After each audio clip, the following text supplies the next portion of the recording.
வெறுமைகள் உடைத்தெறியப்படுவதாக. வாழ்க்கையில், குடும்பத்தில், ஆமேன் ஆமேன், வேலையில் இருக்கக்கூடிய வெறுமைகளை ஆண்டவர் உடைத்தெறிய போகிறார். ஆமேன். பக்கத்தில் பார்த்து சொல்லுங்க, உங்க வெறும் பானைகள் உடைத்தெறியப்பட போகிறது. உங்க வெறுமைகள் உடைத்தெறியப்பட போகிறது. ஆமேன். ஒரு உன்னதங்களில் வீற்றிருந்தவர் மரண பரியந்தம் தன்னைத்தானே தாழ்த்தினார்.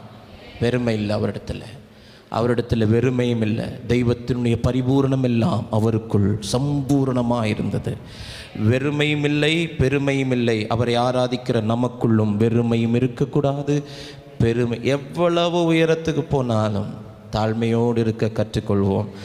தாழ்மையோடு இருக்க இருக்க இருக்க இருக்க கர்த்தர் உயர்த்திக்கிட்டே இருப்பார். ஹல்லேலூயா, ஹல்லேலூயா.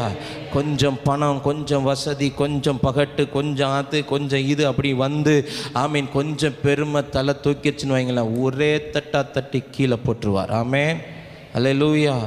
ரொம்ப உயரத்துக்கு போகும்போது ஜாக்கிரதையாக இருக்கணும். ஏன்னா விழுந்தா சேதாரம் ரொம்ப அதிகமாக இருக்கும். ஆமேன், ஹல்லேலூயா. அப்போ வெறுமையை உடைத்தெறிகிற